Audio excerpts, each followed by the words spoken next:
పేదరికం, కష్టాలు, కన్నీళ్లు ఆయన జీవితానికి ఎన్నో నేర్పాయి. పాఠాలు మాత్రమే కాకుండా గుణపాఠాలు కూడా. అయితే మంచి పొజిషన్‌లోకి వచ్చినటువంటి తర్వాత ఆయన వాటన్నింటినీ మర్చిపోలేదు. Let's pay back to the society అనే ఫార్ములాని తూచా తప్పకుండా పాటిస్తున్నారు. సమాజంలో మరెందరికో ఆదర్శంగా నిలుస్తూ స్ఫూర్తి మంత్రాన్ని పంచుతున్నారు. ఆయనే జమైకాలో డాక్టర్గా విధులు నిర్వహిస్తున్నటువంటి డాక్టర్ నాగేంద్రబాబు చందోలు. ఆయన సేవ వెనుక ఉన్నటువంటి పరమార్థం ఏంటి, ఆయన జీవిత లక్ష్యం, ఆశయం ఏంటి అనేటువంటి దానిపై ఆయనతో మాట్లాడి డీటెయిల్గా తెలుసుకుందాం. నాగేంద్రబాబు గారు నమస్తే. నమస్తే అండి. Welcome to Dial News sir. Welcome. Thank you to Dial News for organizing this interview అండి. చాలా థ్యాంక్ యూ. మీ గురించి చాలా విన్నాను, చాలా చదివాను. మీరు చేస్తున్నటువంటి సేవ గురించి మాత్రమే కాకుండా మీరు ఎదిగిన క్రమం, మీరు అనుభవించినటువంటి కష్టాలు, కన్నీళ్లు, పేదరికం, ఆకలి, దప్పులు, కోతలు, కుల కట్టుబాట్లు, ఒంటరితనం, ఇలా చెప్పుకుంటూ పోతే ఎన్నెన్నో. వీటన్నింటి గురించి కూలంకషంగా మాట్లాడబోయే ముందు you are doing payback society. ఈ రోజుల్లో చాలామంది చేయలేనటువంటి దాన్ని మీరు చేస్తున్నారు. ఏంటి అసలు మీ స్ఫూర్తికి గల కారణం ఏంటి? ఎందుకని మిమ్మల్ని ఆ వైపు మోటివేట్ చేయగలిగారు? దానికి మోటివేట్ చేయగలిగింది ఒకే ఒక్కరు ఎవరంటే మా నాన్నగారండి.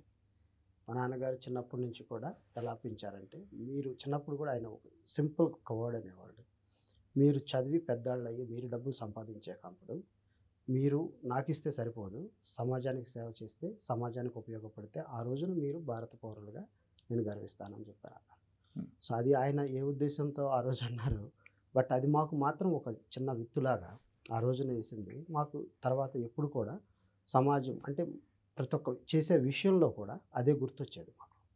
మేము చదువుకున్న స్కూల్స్ అలా ఉండటం వల్ల మాకు ఎడ్యుకేషన్ చెప్పిన టీచర్స్ కూడా అదే భావనతో ఒక మాతృదేవోభవ, పితృదేవోభవ, ఆచార్య దేవోభవ అన్న మన సిద్ధాంతంలో నిజంగా నా లైఫ్లో ఈ రోల్ ప్లే చేయడానికి నా తల్లిదండ్రులు ఒక స్ఫూర్తి అయితే, నన్ను ఆ మార్గంలోకి నడిపించిన నా టీచర్స్ అనేవాళ్ళు మాత్రం, నా ఉపాధ్యాయురాలు మాత్రం ఖచ్చితంగా వాళ్ళే నా స్ఫూర్తి.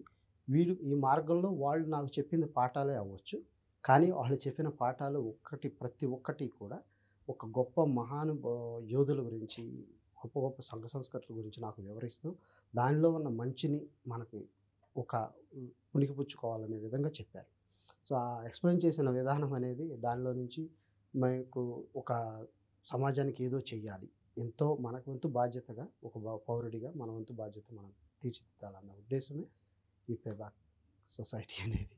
ఒకప్పుడు నాగేంద్రబాబు చందోలు, బట్ ఇప్పుడు డాక్టర్ నాగేంద్రబాబు చందోలు. తప్పకుండా ఈ డాక్టర్ అనేటువంటి దాన్ని మీరు అభ్యసించడానికి, లేకపోతే మీరు ఆ పట్టా తీసుకోవటం వెనుక నేను చెప్పినంత ఈజీగా లేదు.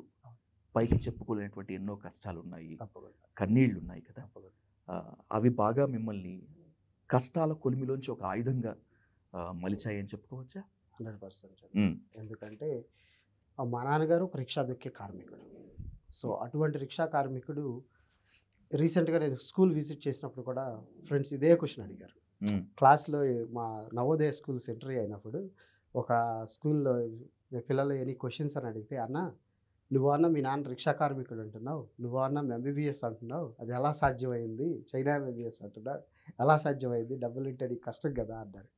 సార్ రైస్ క్వశ్చన్ అన్న, ఎందుకంటే చాలామందికి అపోహ అలాగే ఉంటుంది. యాక్చువల్గా మా నాన్నగారు నిజంగా ఆ రోజున ఎంతో పేదవారంటే రిక్షా తొక్కి రోజుకి ₹2 సంపాదించుకొని వాటిని దాచుకొని వాటితో ఎంతో కొంత ఒక ఎకరం పొలం కొనుక్కొని, అప్పట్లో 2000 అంట ఎకరం కొనుక్కొని దాంట్లో మొక్కలు పెట్టుకుని పండిస్తూ కాయలు అమ్ముకుంటూ దాన్ని కొంచెం కొంచెం వృద్ధి చేసుకుంటూ ఆయన ఒక ఫార్ములాతో ఉన్నారు.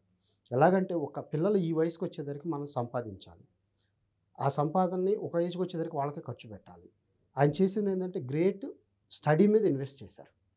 సో అప్పుడు మా అన్నయ్యకి మేము 4 పిల్లలము, అన్నదమ్ములం 4, అక్కలు 2. సో మా ఫాదర్ ఏం చేశారంటే మమ్మల్ని గవర్నమెంట్ స్కూల్లో చదివించారు. గవర్నమెంట్ స్కూల్లో చదివిస్తూ, ఎందుకంటే ఆయన నా గురువే దైవంగా భావిస్తూ గురువు గారికి మా పిల్లల్ని మీరు ప్రయోజకులు చేయండి అని చెప్పని వదిలేసి, గురువు గారిని మమ్మల్ని ఒక ఆ గురువులు కూడా మమ్మల్ని ఒక తల్లిదండ్రుల పాత్రలో వాళ్ళు మమ్మల్ని పెంచారు. సో ఆ పాయింట్ ఆఫ్ వ్యూలో జస్ట్ ఆ గురువు గారు ఈ ఎదిగే విధానంలో వాళ్ళు మాకు చెప్పిన పాఠాలు చాలా వచ్చినాయి. సో ఎప్పుడైతే మా నాన్నగారు ఈ రిక్షా దోకి ఇవి చేస్తున్నప్పుడు మమ్మల్ని ఏం చేసేవారంటే ప్రతి ఒక్క దానికి మమ్మల్ని తీసుకెళ్ళేవాళ్ళు. ఈ మా చేలో పొలం వేస్తున్నా, వేరే చేలో పొలం వేస్తున్నా తీసుకెళ్ళి మా చేత పని చేయించేవాళ్ళు. పని చేయించినప్పుడు ఏమవుతుందంటే వాళ్ళు పడే కష్టాన్ని మనం ఆ రోజు ఎంజాయ్ చేయొచ్చు. అవి పిడిలి సురుతూ నాటేస్తున్నప్పుడు చేసి ఎంజాయ్ చేయొచ్చు. కానీ అవి మెమరీస్ గుర్తుండిపోయి అలా ఉంటుంది. మా నాన్నగారు ఏం చేసేవారంటే ఇంట్లో జరిగిన అన్నీ మా నాన్నగారికి చదువు రాదు కాబట్టి మా చేత లెక్కలు రాయించేవాళ్ళు. ఇగో పొలానికి ఇంత ఖర్చు అయింది, ఇంత ఖర్చు అయింది లెక్కలు రాయించేవాళ్ళు. లెక్కలు రాయించినప్పుడు నేను లెక్కేసేవాడిని. లెక్కేసినప్పుడు ఒక రైతు అనేవాళ్ళు ఒక ఎకరం పొలానికి ఇంత ఖర్చు పెడితే చివరికి నా ఎక్స్పీరియన్స్ ప్రకారం నేను రాసిన లెక్కల ప్రకారం రైతుకు మిగిలేది ఏంటో తెలుసా?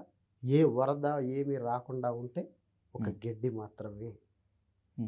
గడ్డి ఒక్కటే మిగులుతుంది. అంటే తను పెట్టిన ఖర్చు దుక్కి దున్నింది, నాటు వేసింది, కోత కోసింది, కుప్ప నూర్చింది, వీటన్నిటికి పోయి చివరికి ఆ గడ్డికి అంటే ఆ డబ్బులు పెట్టిన డబ్బులు అదే మనిషి ఎవరి దగ్గరన్నా కౌలుకు తీసుకుని చేస్తే ఇంకా భరించండి ఆ కష్టాన్ని.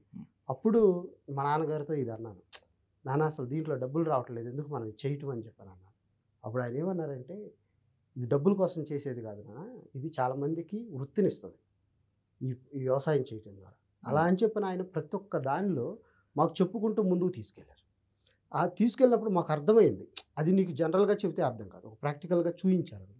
ఆ విధంగా తీసుకెళ్ళి మా నాన్నగారు కష్టపడిపోయి కొనుక్కున్న పొలాల్ని మా అన్నయ్య చదువు కోసం, మా పెద్ద అన్నయ్య ఆయన చదువు కోసం కానీ, మా చిన్న అన్నయ్య చదువు కోసం కానీ వెచ్చించి వాళ్ళకి ఒక మంచి భవిష్యత్తు ఇవ్వాలి. విద్యే మార్గం. విద్య అనేది మన పవర్టీని ఎరాడికేట్ చేస్తుంది.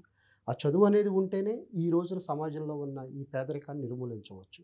విజ్ఞానం వస్తుంది. ఆ విజ్ఞానం ద్వారా వీళ్ళు విదేశాలకు కానీ ఎక్కడికైనా వెళ్ళి వీళ్ళు ప్రయోజకులు అవుతారన్న భావనతో ఒకటి. గురువే దైవం. గురువు అనేవాడు తప్పితే ఇక్కడ ఎవరు మార్చలేరు అనే పాయింట్ ఆఫ్ వ్యూలో ఆయన గురువు గారిని దగ్గర మమ్మల్ని చేర్చింది. సో ఆటోమేటిక్గా అప్పటి నుంచి మమ్మల్ని నవోదయకి ఎంట్రన్స్ ఎగ్జామ్ రాయించారు. దట్ ఈస్ నేను అది స్కూల్ అనే కంటే ఒక దేవాలయం అంటాం చాలా గొప్పది. ఎందుకంటే ఆ నవోదయ అనే ఇన్స్టిట్యూషన్ కొన్ని వేల మందిని అది ఎందుకు ఎస్టాబ్లిష్ చేశారంటే completely for the remote area people కోసం, పేద ప్రజల కోసం, బడుగు బలహీన వర్గాల పిల్లలు ఎక్కడైతే ఉన్నారో ఒక పల్లెటూరు సైడ్న వాళ్ళకి ఒక ఎడ్యుకేషన్ అనేది అందకపోవటం వల్ల అందిస్తే బాగుంటుంది, వాళ్ళు కూడా పైకి వస్తారు అన్న ఉద్దేశంతో స్థాపించింది అది. దానిలో మేము ఎంట్రన్స్ రాయటం, అప్పుడు దానిలోకి మేము వెళ్ళడం, అక్కడికి వెళ్ళడం ద్వారా అక్కడికి వెళ్ళినప్పుడు అక్కడ మాకు చదువు అనేదే కాదండి, అక్కడ ఒక ఎడ్యుకేషన్ అనేది కాకుండా జస్ట్ ఒక అన్ని కల్చరల్ యాక్టివిటీస్ కానీ మనకి ఎంతగా డెవలప్ చేసుకోవచ్చు పర్సనాలిటీ డెవలప్మెంట్ అనేది. అక్కడ ఉన్న టీచర్స్ కూడా ఒక ఫ్యామిలీ మెంబర్స్ లాగా 24 hours మాతోనే ఉంటారు. మా హౌస్ మాస్టర్స్ మాతో అందరూ బ్యాచ్గా, ఒక్కొక్క బ్యాచ్లో 80 members, అలాగూ 6th to 12th ఉండి ఆల్మోస్ట్ 400 స్టూడెంట్స్ దాకా ఉండటం వల్ల మాకు ఎంతో ఒకళ్ళు నేర్చుకుంటాం, ఒక ఫ్యామిలీ లాగా వెదిగిపోతాం. అందుకే నేను దేవాలయం అని సంపాదించాను. మీకన్నా ముందే మీ భవిష్యత్తుని కలలుకన్నారు మీ నాన్నగారు. తప్పకుండా మీరు చెప్తుంది అంతా వింటుంటే చూస్తుంటే ఎలా ఉందంటే డాక్టర్ గారు, మీ నాన్నగారు చదువుకోలేని చదువు కొనలేని ఒక పెద్ద ఆర్థికవేత్తలాగా ఉన్నారు కదా. అంతే తప్పు. ఎందుకంటే ఆయన సంతకం కూడా పెట్టడం రాదు అప్పుడు. ఓకే. ఆయన వయసుకి ఉన్నప్పుడు తను ఎప్పుడైతే రిక్షా యూనియన్ ప్రెసిడెంట్ అయ్యి పంచాయతీ ప్రెసిడెంట్ అయ్యారో అప్పుడు టీచర్ గారి దగ్గరికి వెళ్ళి, మా టీచర్ గారి దగ్గర గర్వంగా చెప్పేది ఏంటంటే మా టీచర్ గారు మా నాన్నగారి టీచర్ గారు ఒక్కళ్ళే. అక్కడికి వెళ్ళి ఆయన సంతకం నేర్చుకుని, చదవటం నేర్చుకుని, వాళ్ళు నేర్చుకుని చేశారు. సో అందువల్ల ఆయనకు విద్య ఉన్న ఇంపార్టెన్స్ ఆయనకు అర్థమైంది. సో అప్పుడు అంబేద్కర్ గారి గురించి ఆయన పాఠాలు వింటూ ఉన్నారు. అంబేద్కర్ గారి గురించి పాఠాలు వింటూ అప్పుడు మాకు చెప్పేది అదే. మా ఇంట్లో 3 ఫోటోలు ఉంటుంది, అంబేద్కర్ గారిది, బుద్ధుడు గారిది, మా తాతయ్య నానమ్మ గారిది. ఆయన చెప్పేది మీ తాతయ్య నానమ్మని ఎప్పుడు మర్చిపోవద్దు, వాళ్ళు మన రూట్స్. అంబేద్కర్ గారిని ఆయన స్కూల్కి ఎలా వెళ్ళేవాడో తెలుసా? ఆయన కనీసం రోడ్డు మీద వెళ్తుంటే వెనకాల చీపురు కట్టుకుని నడిపించేవాళ్ళు. ఇంట్లో క్లాస్ రూమ్లో కూర్చుంటే బయటికి నెట్టేస్తే బయట నుంచుని పాఠాలు వినేవాడు. అటువంటిది ఈ రోజున నేను మీకు అన్ని రిసోర్సెస్ నా సాయి శక్తుల నా ప్రాణాలకి బలంగా పెట్టి ఎంతైనా కానీ నేను నీకు ఇస్తున్నాను. అవి నువ్వు తెలుసుకొని నువ్వు చదువుకుంటే ప్రయోజకుడు అవుతావు. నేను నీకు ఇవ్వగలిగింది అది. నీవు అది లేకుండా నువ్వు ముందుకెళ్ళి అది ఇంకా వేరే విధంగా నువ్వు వినియోగించుకుంటే ఈ సమాజానికి నీ వల్ల హాని తప్పితే ఉపయోగం ఉండదు. సో నువ్వు నిర్ధారించుకో నువ్వు ఎలా వెళ్ళాలని చెప్పని చిన్నప్పటి నుంచి. ఆ తర్వాత బుద్ధుడి గారి గురించి చెప్పేవాళ్ళు. బుద్ధుడి గారి గురించి చెప్పేటప్పుడు ఆయన ఏమన్నాడంటే, ఈయన ఎవరి కొడుకో తెలుసా? పెద్ద మహారాజు కొడుకు. ఇంత పెద్ద మహారాజు కొడుకు ఒక రోజున బయటికి చూసొద్దామని వెళ్ళి, రథంలో వెళ్ళి బయట ఉన్న పేదరికాన్ని, మనుషులు పడుతున్న కష్టాలని చూసి చలించిపోయి, ఒకసారి ఇంటికి వచ్చేసి ఇవన్నీ నాకు కాదు, ఇవన్నీ నేను రాజసంలో ఉన్నాను, ఇవన్నీ కాదని చెప్పి వదిలేసి బయటికి వెళ్ళిపోయి అక్కడున్న జనాల్లోకి అక్కడ ఉన్న కోసం బౌద్ధ మతాన్ని స్థాపించి అక్కడ ఉన్న వాళ్ళకి అందరికీ సేవ చేయటం మొదలుపెట్టారు. అటువంటి మహానుభావులు ఎందుకు అవుతారంటే ధనం ఉందని మహానుభావుడు అవ్వలేదు, ధనాన్ని వదిలేసి బయటికి వెళ్ళి సమాజ సేవ చేశాడు కాబట్టి మహానుభావులు అయ్యారు. సో అటువంటి వాళ్ళని స్ఫూర్తిగా తీసుకొని మీరు చదువుకొని మీరు ప్రయోజకులు దేశానికి ఉపయోగపడాలని నేను కోరుకుంటున్నాను అన్నది అది నిజంగా మాకు నరనరాల్లో నిండి. You made your father's dream come true, no doubt at all. Yes, doctor yes. గారు, మీ గురించి చదువుతున్నప్పుడు, మీ గురించి తెలుసుకున్నప్పుడు కొన్ని కొన్ని విషయాలు నన్ను మెస్మరైజ్ చేశాయి. దాంట్లో let's discuss one by one. Sure. ఒక స్థాయికి వచ్చినటువంటి తర్వాత Mm. కష్టాల గురించి మాట్లాడుకోవటానికి, కన్నీళ్ళ గురించి చెప్పుకోవటానికి చాలా మంది ఇష్టపడరు. అవును. I'm right? కానీ అవును. మీరు మాత్రం తప్పకుండా. మా నాన్నగారు రిక్షా పుల్లర్ అని చెప్పి చాలా గర్వంగా చెప్తున్నారు. మీరు అవును. దాన్ని అడ్రస్ చేస్తున్నప్పుడు I have seen a light in your eyes. అంటే ఏంటి? ఎందుకంటే కన్న తల్లిదండ్రుల్ని, ఉన్న సొంత ఊరిని చెప్పుకోలేని వాడు చాలా ఫిజికల్ ఛాలెంజ్డ్ పర్సన్ అని నేను నమ్ముకుంటాను. మా ఊరి పేరు బొరమాదిగపల్లి. కొంతమంది ఆ పేరు మారుస్తానికి కూడా ప్రయత్నించారు. కానీ నేను చెప్పాను, ఆ పేరు మారిస్తే నువ్వు ఊరిలో పుట్టావు, ఎవడో ఏదో అనుకుంటాడని నీ పేరు మార్చదు. నువ్వు నీ హార్ట్ఫుల్గా అది నీ తల్లిని నువ్వు మార్చినట్టే. నీ స్కూల్లోకి వెళ్ళి ఇది మా నాన్న కాదు ఆయన మా నాన్న అని చెప్పినట్టే. సో ఆ పాయింట్ ఆఫ్ వ్యూలో so I love my village, I love my parents. వాళ్ళు నా కోసం చేసిన సాక్రిఫైస్. భారతదేశంలో ఉన్న గొప్పతనం ఏంటంటేనండి, నేను విదేశాలు ఎన్నో తిరిగాను. ఒక భారతదేశంలో నేను చూసిన గొప్పతనం, తన ఒక్క పిల్లల కోసం తల్లిదండ్రులు వాళ్ళ ప్రాణాలు ఇస్తారు, సాక్రిఫైస్ చేస్తారు. భోజనం కూడా వాళ్ళు 3 పూట్ల దొరికితే 2 పూట్ల తినగలిగితే 3వ పూట పిల్లాడికి పెట్టి వాళ్ళు పోస్తుంటారు. అటువంటి గొప్ప తల్లిదండ్రులు నా కోసం అంత కష్టపడినప్పుడు వాళ్ళ గురించి తప్పుకోవటం తప్పే ఉందండి. దీన్ని చూసి ఏ ఒక్క ఇప్పుడున్న జనరేషన్లో ఉన్న పిల్లలు ఏ ఒక్కళ్ళు కూడా నేను నా తల్లిదండ్రుల్ని సన్మానించాలనే అనుకోవాలి, తన ఊరిని సన్మానించాలని అనుకోవాలన్న ఉద్దేశమే తప్ప నేను ఏం బాధపడను నా ఊరి గురించి. I need a fair and honest answer from you Sure. Doctor గారు. ఒక క్వశ్చన్కి, తప్పకుండా. ఆకలి, అంటరానితనం ఏం నేర్పింది మీకు? అంటరానితనం ఆనెస్ట్గా చెప్పాలంటే నేను నవోదయలో ఉండటం వల్ల మాకు అక్కడ నేర్పలేదు, అక్కడ తెలియలేదు. మాలో కలిసి పెరిగిన అందరూ కూడా ఎవరు ఏంటనేది లేదు. మా టీచర్స్ కూడా అంత గొప్పగా వీళ్ళు ఈ పిల్లలని సపరేట్ చేసి ఎప్పుడు చేయలేదు. ఓకే. అప్పటి వరకు నాకు తెలియదు అసలు. 10వ తరగతి బయటకు వచ్చిన తర్వాత గుంటూరులో నేను ఉన్నప్పుడు కొంత తెలిసింది, కొంత బాగా తెలిసింది. ఆ తరువాత అలాంటి సిచ్యువేషన్స్లో నుంచి బయట పడేయాలన్న ఉద్దేశంతోనే మా అన్నయ్య నన్ను మెడిసిన్ చదివించిన చైనాలో. ఓకే. ఉంది, కాదని అనలేదు. అది నేను ఎవరిని కించపరచడానికి కాదు. మన పేరు వెనకాల ఉన్న తోకలు ఉంటాయి చూసారా, అవి తీశారనుకోండి, అవి ఈ రోజున కాకపోయినా కొన్ని దశాబ్దాల తర్వాత అయినా అందరూ ఒకటి అనే భావన వస్తుందేమో అని నా ఉద్దేశం. ఎవరైనా నేను ఒక్కళ్ళని చెప్పకూడదు, ఎందుకంటే ఇక్కడ అందరం ఇప్పుడు చైనా ఉంది, వేరే దేశాలు ఉన్నాయి, ముందుకు వెళ్తున్నాయి. ఎందుకు వెళ్తున్నాయి అంటే అక్కడ లేదు ఇది. మన భారతదేశంలో ఒకటే ఈ అంటరానితనం ఇంకా ఉంది. వాళ్ళనే లీడ్ చేయాలి, వీళ్ళనే చేయాలి. అది కొంచెం బాధ కలిగించిన విషయం. బట్ నా మాతృభూమి గురించి నేను తప్పుగా మాట్లాడకూడదు, కానీ నా మాతృభూమిలో తప్పు జరుగుతున్నప్పుడు కూడా నేను కూర్చుని ఉండకూడదు, దాని గురించి ఎలివేట్ చేయాలన్న పాయింట్తోనే కానీ ఎవరిని కించపరచడానికి కాదు. 2012లో మీరు జమైకాకు వెళ్ళారు. అవును. డాక్టర్గా ఒక మంచి పొజిషన్లోకి వెళ్ళారు. ఎంత అంటే అక్కడ జమైకాలో ఉన్నటువంటి ఇండియన్స్కి మీరు తెలియకుండా ఎవరు లేరు. యాసెస్ కమ్యూనిటీ హెల్త్ ఆర్గనైజేషన్స్ నుంచి మాత్రమే కాకుండా ఇక్కడ ఏపీలో ఉన్నటువంటి అబిల్ కలాం తెరీసా ఆర్గనైజేషన్స్ ద్వారా కూడా మీరు అందరికీ సుపరిచితులు. హ్యాపీగా డబ్బు సంపాదించుకోవచ్చు కదా, మళ్ళీ ఎందుకు ఈ పే బ్యాక్ సొసైటీ అంతా?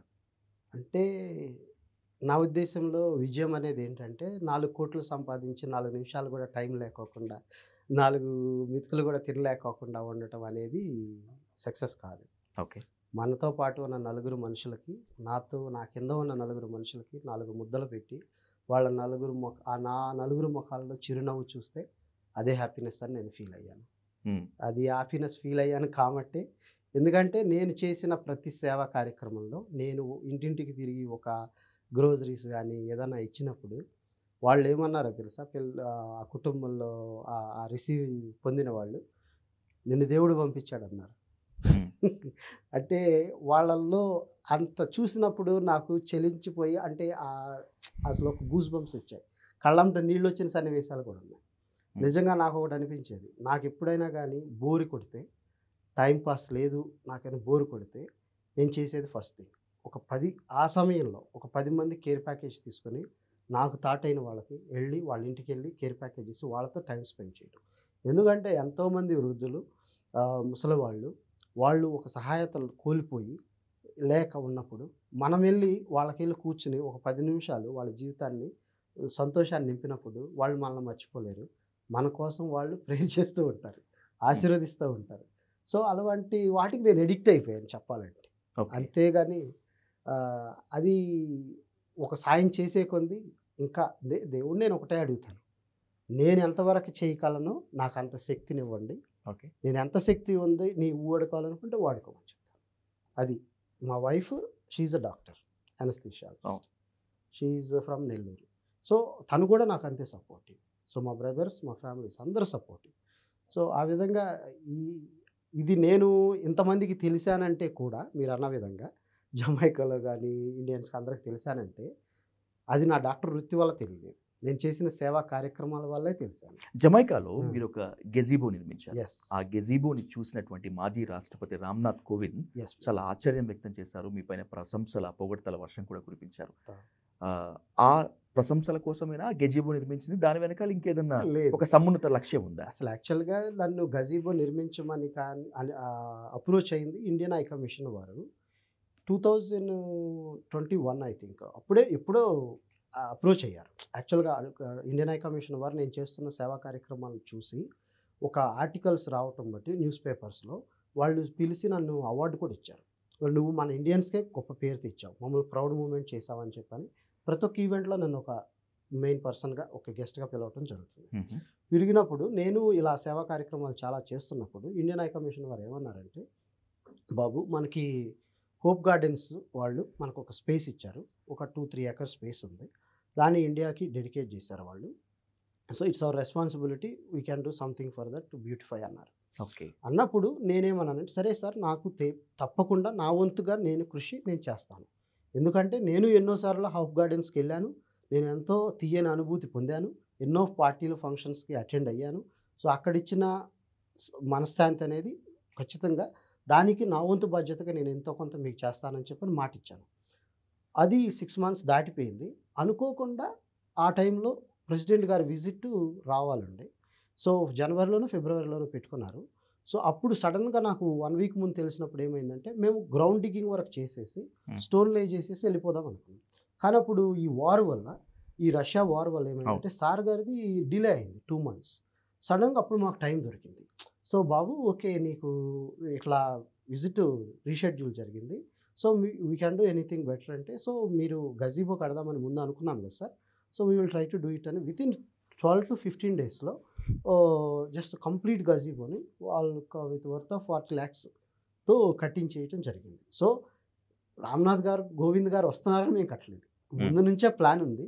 కాకపోతే ఆయన వచ్చినప్పుడు, మన భారతీయుడు, మన ప్రథమ పౌరుడు వచ్చినప్పుడు ఆయన నేను ఆ విధంగా గౌరవించుకుంటాను అనే ఉద్దేశంతో నేను ఫాస్ట్గా మొబిలైజ్ చేయటం, దానికి నా వంతుగా కాకుండా మా అన్నయ్య గారు కూడా హెల్ప్ చేశారు. మా అన్నయ్య గారు నేను కలిసి చేసింది అది. సో దాని మీద ఉంటుంది Nagendra Babu Chandolu, Namalleswararao Chandolu, inaugurated by president of Shri Ramnath Kovind గారు అని ఉంటుంది. So that is a pride moment. ఎంత ప్రైడ్ మూమెంట్ అంటే, ఆ రోజున ఆయన పక్కన నుంచున్నప్పుడు ఒకటే అనిపించింది, ఒక రిక్షా పుల్లర కొడుకు ఒక ప్రథమ పౌరుడు పక్కన నుంచున్నాడు.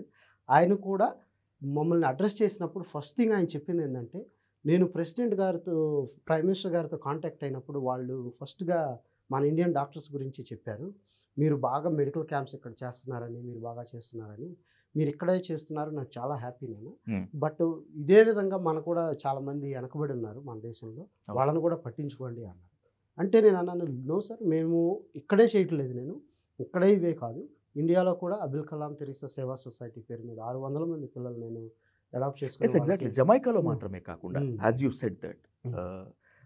మీరు చెప్తున్నట్లు మీ బాపట్లలో కావచ్చు లేకపోతే ఆల్ ఓవర్ ద ఏపీ కావచ్చు ఆశిష్ కమ్యూనిటీ హెల్త్ ఆర్గనైజేషన్ నుంచి మాత్రమే కాకుండా ఇప్పుడు చెప్తున్నటువంటి కలాం తెరీసా ఆర్గనైజేషన్స్ ద్వారా మొత్తం అంతా కూడా మీరు చేస్తున్నటువంటి సేవా కార్యక్రమాలు నభూతో భవిష్యత్. Right.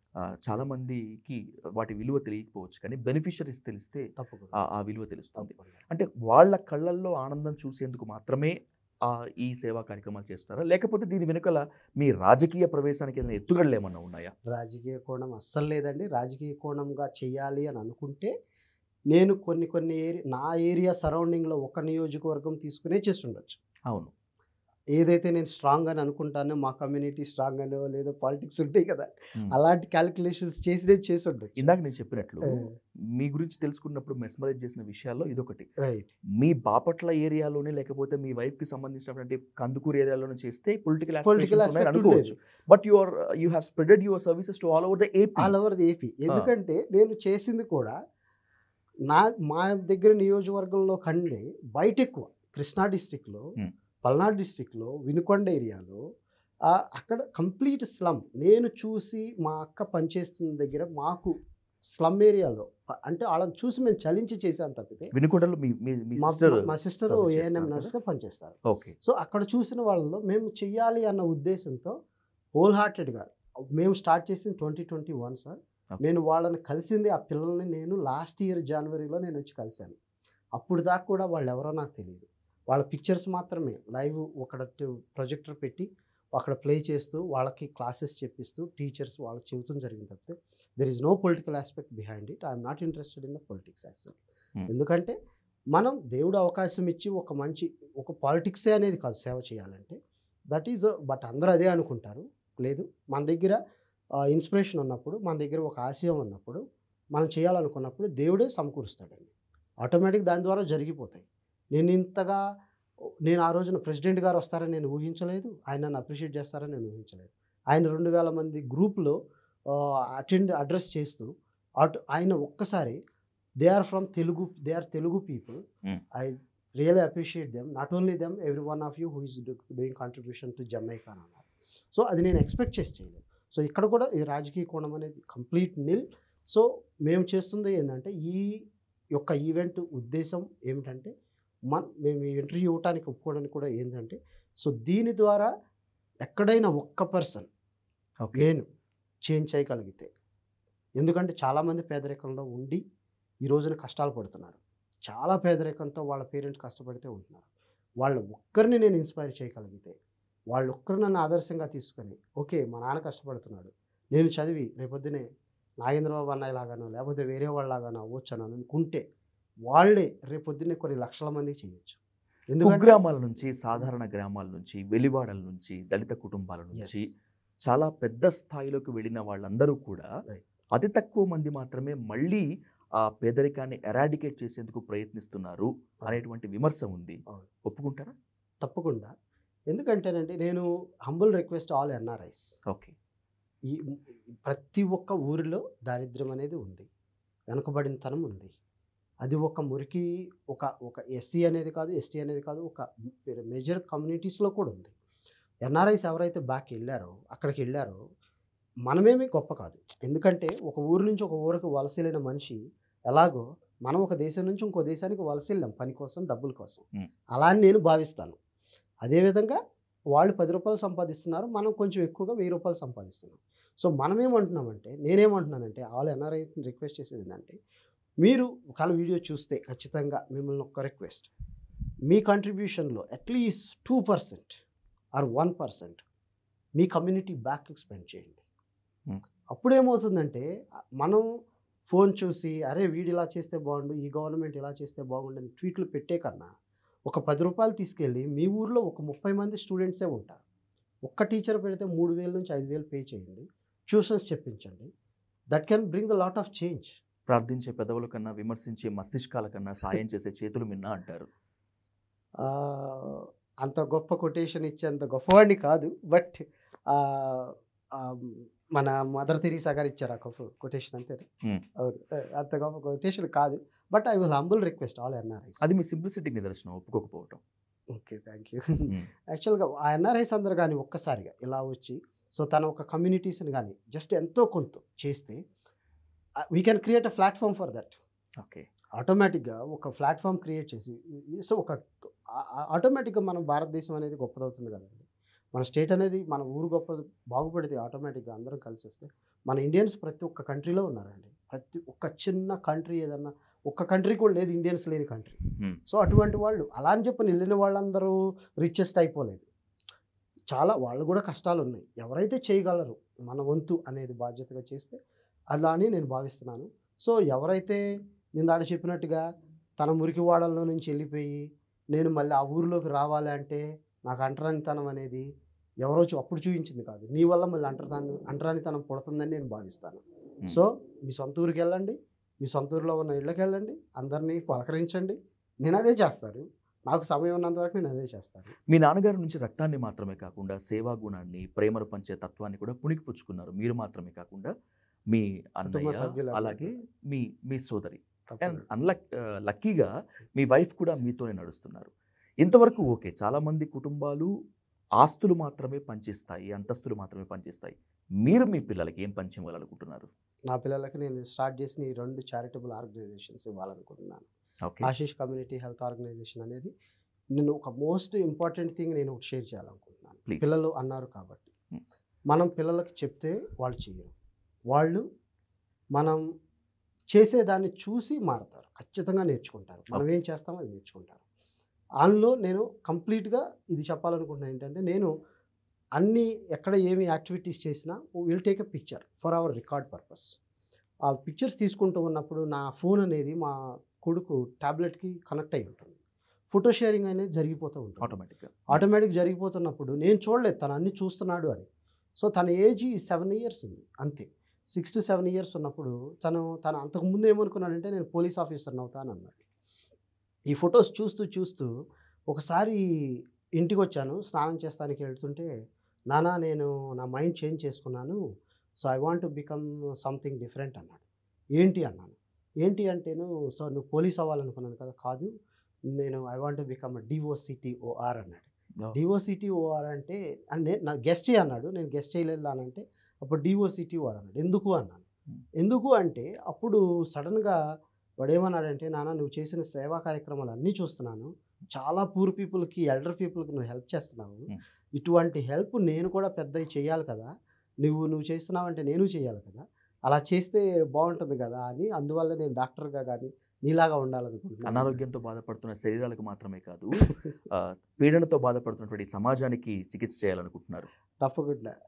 అలా అన్నప్పుడు నాకు ఎవరినో ఇన్స్పైర్ చేద్దాం అనుకున్నాను నా లైఫ్లో, బట్ నా కొడుకునే నేను ఇన్స్పైర్ చేశాను అన్న ఆ నిమిషంలో నా కళ్ళంటే బాష్పాలు వచ్చేస్తాయి. గట్టిగా హక్ చేసుకొని okay thank you, love you so much నాన్న అని చెప్పని అన్నాను. సో అదేవిధంగా మన పిల్లలకి మనం ఏమి విత్తనాలు వేస్తున్నాం అనేది వెరీ ఇంపార్టెంట్. పిల్లాడికి దొంగతనం నేర్పిస్తే దొంగే అవుతాడు, మంచితనం నేర్పిస్తే మంచి గొప్ప యోధులు అవుతారు. అలా మా తండ్రి గారు మమ్మల్ని చేశారని నేను హ్యాపీగా ఫీల్ అవుతున్నాను. సో నా పిల్లలు కూడా ఇదే ఆస్తి ఇవ్వాలని నేను కోరుకుంటున్నాను. నేను ఎంత సంపాదించినా అది నాతో ఉండదు, బట్ నేను తర్వాత కూడా పిల్లలకి పలానా వాళ్ళ అబ్బాయి అన్నప్పుడు వాళ్ళకి ఒక రెస్పాన్సిబిలిటీస్ ఎక్కువ పెరుగుతాయన్న భావంతో నేను ఉంటున్నాను. రైట్ డాక్టర్ గారు, ఆశ మనిషిని బతికేలా చేస్తుంది, ఆశయం మాత్రం 10 మందిని బతికించాలని కోరుకుంటుంది. మనం చనిపోయేంత వరకు మాత్రమే ఆశ ఉంటుంది. ఆశయం మనం చనిపోయినా కూడా జీవించేలా చేస్తుంది. ఈ స్ఫూర్తి మంత్రాన్ని సమాజం మొత్తం అంతా కూడా నింపాలి, ప్రతి ఒక్కరూ pay back to the society చేయాలి అని చెప్పి కోరుకున్నటువంటి మీరు మున్ముందు మరింత ఉన్నత శిఖరాలకి అధిరోహించి ఎక్కడికి వెళ్ళినా కూడా యాజ్ యూ సెడ్ దట్ రూట్స్ని మర్చిపోకుండా ఉండాలని కోరుకుంటూ thanks for your nice interview. Thank you so much. Thank you so much. Thank you.